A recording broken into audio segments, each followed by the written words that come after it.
All right. All right, we're back, and I am not done manhandling Jake. This is the origin story of Darkness Creed, and Al Snow becomes the new non-title winner.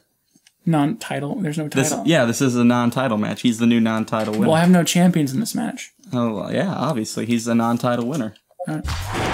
Well, I stated that I'm from the other side of darkness. Guess who else is from the other side of darkness? Luna Vachon. Luna Vachon. If you've mentioned... So, I just stare at my friend Kyle, and he's like, holy shit, I had no idea. He had no idea that a person from the area of wrestling that he likes to watch is from the same place that he bills me from. Yeah. So you can just picture my character, Darkness Creed, and Luna Vachon being next door neighbors. I imagine that... she would go like this. I imagine that they Creed, I need to borrow sugar. I imagine they had a steamy love affair in their younger days, but then when they moved to, like, the residential suburban other side of darkness, by that point, they had already settled down with other people, and they were just friends at that point. Oh shit. There's DQ? Oh shit, I had DQ turn on. I win! I win Vudas. Yeah, I win Vudas. Tubbs wins by DQ. I would have totally won. This is what the good wrestlers call ring psychology. I tricked you into grabbing a weapon.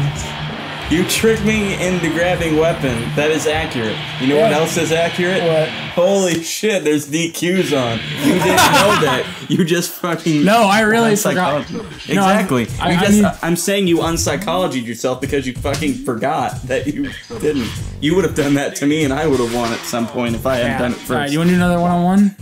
What other kind of matches I got? Alright, well we got one-on-one, tag, triple threat. Which triple they got threat Hell in a Cell? No, they have cage. Handicap, which is 2-on-1. Yep. And cage match, which is of course the cage match. Cage matches aren't that fun. I mean, do a Royal Rumble? Royal Rumble is how you do Fatal 4-Ways, which Fatal 4-Ways are 4-man fights. Let's do a fucking Royal Rumble. I'm not gonna sit here for 40 minutes doing a Royal Rumble. Fine, fair enough. King of the Ring is a tournament mode. I know. I'm telling the people that are watching this. Guest referee. Yeah, I forgot. Have you ever had the fantasies of being a referee? You know what? I'm gonna be a referee. Now you can. I'm gonna be a guest referee from you. I'm gonna fuck you over. I'm gonna be your Mr. McMahon. Next up is then we have ladder matches, which can be fun. It can be fun. That might be what we end up doing. For this game, it can be fun. And then Iron Man match, when you just feel like doing 60 minutes of beating the fuck out of each other. An Iron Man match is an hour long, just in general. It has to be. Yeah, and I normally do half an hour. It's like most pinfalls or submissions in that hour. Then you have championship mode and survival, which I will probably do a series of parts of this game where it's just championship mode. I think when we're done doing the multiplayer, it'll be our created wrestler, spoiler alert, going through a story mode. Yeah, but I don't know which title we'll put him with. That's a good question. What do you think? Hardcore? I could do the light heavyweight, the hardcore, or the intercontinental title. We could dethrone you. Yeah, as Intercontinental Champion. And then then my World Heavyweight Champion is The Undertaker. Well, yeah. Yeah. It's American Badass. Yeah, this one has the American Badass. And if you don't like the American Badass, huzzah! You are gay guy. I mean, awesome dead man. I like both, to be honest. You know, I'm gonna piss off anyone that could possibly have wanted to watch this show. Yep. That is a wrestling fan. Brock Lesnar. Brock Lesnar. Everyone's favorite. Right? Everyone's favorite street killer. Oh, snap. Alright, I'm gonna play Shawn Michaels. It's either Shawn Michaels or Andre the Giant. I'm not sure. Wait a minute. There's two McFoleys. There's Cactus Jack and McFoley. And you can create Dude Love. Nice. Dude Love is in the previous game. I kind of want to have a Mick Foley versus Mick Foley match just because. You want to do that? Yeah, let's do that. Alright, I'll play Mankind. No, wait, we gotta do this right. Oh shit. No Limit, hardcore. Yes. And here we go. Hardcore match. Alright, everyone. I'm gonna play Mankind, because I like Mankind. I do as well, but I'm gonna be Cactus Jack. For those who don't know what I'm talking about with the two McFoleys, Mick Foley's the coolest guy ever. Yeah, he is one of my all-time favorite pro wrestlers. He essentially is a man of 5 gimmicks, well, 3 gimmicks, and they call it the Faces of Foley. There's he like is four. Mick Foley is himself sometimes. Yeah, Mick Foley has played the role of Mankind, Cactus Jack, Yep. and Dude Love, and also just Mick Foley. and So just there's Mick Foley as four. himself. Yeah, So it's 4 Mick Foleys. yeah.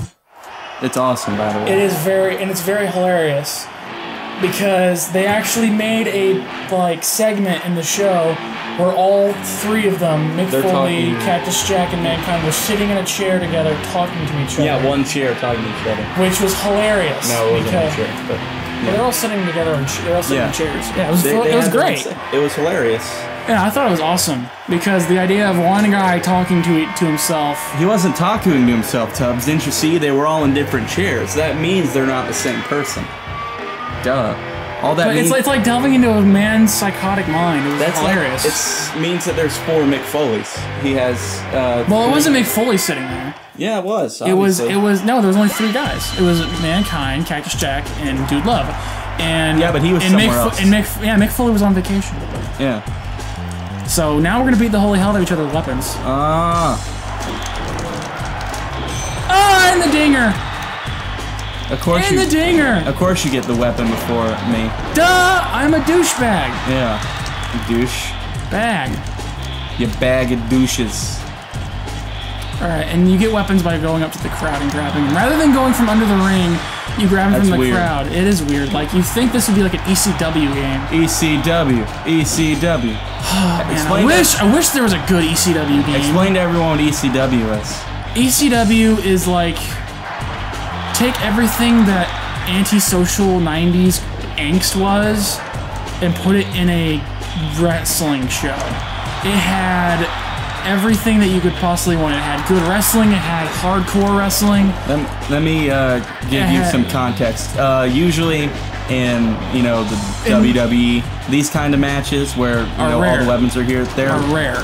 Yeah. Very rare. ECW, That's the standard. it's a standard. There are no disqualifications, as you saw in the previous match. Which means you can use as many weapons, and they often did use as many weapons as they wanted. Well, there were matches where it was pure wrestling. See, that's what I loved about ECW. It had a bit of everything. Yeah, sometimes they would just do that. Yeah, sometimes they'd have pure wrestling match, sometimes they'd have extreme match, sometimes they'd blend it. And sometimes they'd use that as a story, like, oh, this guy is awesome because he doesn't need to use weapons, or this guy is awesome because he uses weapons so well. Putting in context, one of the things Mick Foley did to spite the fans as a douchebag, he would actually be like, I don't need weapons to beat people up, I will use a pure wrestling. He did do that. He did, and he got boos for that. Because normally in professional wrestling, someone that needed to use weapons would get booed. But he did use awesome weapons. for using weapons. That's why they loved him. Because he used weapons, but he wasn't a dick. Because when he was Mankind, you know what his catchphrase was, don't you, Tubbs? Have a nice day. Have a nice day. Like that. Yeah. He was the nice spike pile driver. He was a nice guy who also happened to be a crazy paint sponge. Yeah, Mick Foley is this is the guy that fell off stages and landed on barbed wire. This is the guy that brought thumbtacks to America in wrestling. He lost an ear. He lost an ear in Germany for this kind of life. Yeah. He loved pro wrestling, and we loved him for it. And he's also a New York Times bestseller. Yeah, and he was also from Indiana. I think that's he's from Bloomington, Indiana, if I'm not mistaken. That's probably one of my favorite things about professional wrestling is that a professional wrestler can also be like basically every other thing besides professional wrestler. Like every other job you could think of besides professional wrestler, there's been at least one person who's done that as well as professional wrestling. Yeah, like for example, Spike Dudley, before he went to professional wrestling, school teacher. Yeah. A lot of them were school teachers. Virgil's a school teacher now. Really? George the Animal Steel, which gym teacher. Yeah, gym teacher that was in denial about it. He would only wrestle in the summertime, and when he get back to school, people were like, "You look like George Steele, Mr. Steele." And he'd be like, "Oh, what? Do I really look that ugly?" Yeah, he's like, "Am I that ugly?" It was funny. Yeah, because he wasn't ugly. What else? Chad Jaspard of Crime Time, everyone's favorite. Everyone's favorite guy whose gimmick was he's black. Yeah, is actually a Crime Time, JTG and Chad Jaspard. JTG is a big chess fan. He's an avid chess player. And Chad Gaspard is a Shakespearean actor in real life.